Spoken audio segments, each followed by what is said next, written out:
मित्रांनो, तुम्ही आता पाहताय आम्ही नाईटला फिरायला आलो आहे आणि समोर जो आपला स्विगीवाला दिसतो आहे तो आपलाच कोणतरी भाऊबंद असणार आहे. आणि रेश्मा, तुला काय वाटतं? हा, तर नानूच वाटतोय. तुला नानू वाटतोय ना? हां. आणि त्याला असा अंदाज आला आहे की त्याचा पाठलाग करतोय कोणतरी, कारण की आपली जी हेडलाईट आहे ना गाडीची, ती त्याला फ्लॅश होते तिकडे. मला ते बंद करता येत नाही आहे कारण की तो बाय डिफॉल्ट फ्लॅशलाईट असते ऑन.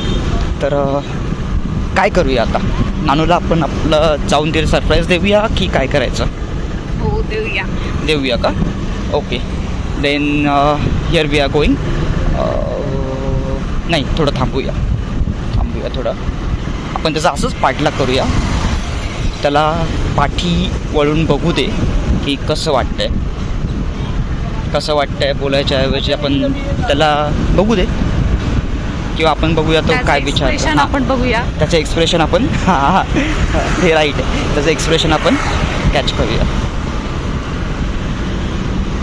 बघा ना भावानं, यार किती मेहनत करतो हा पोरगा. हां, सिरियसली.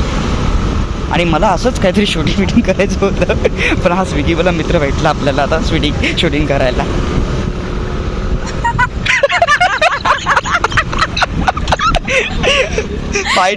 फायनली आपल्या भाऊबंदाने बघितलंय.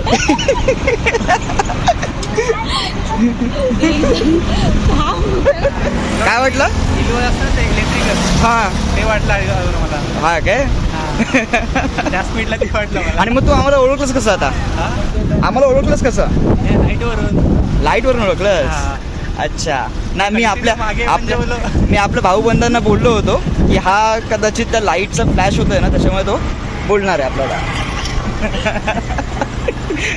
चलो मग आपण आता नक्की भेटूया आपण अशाच एका नवीन ब्लॉगमध्ये.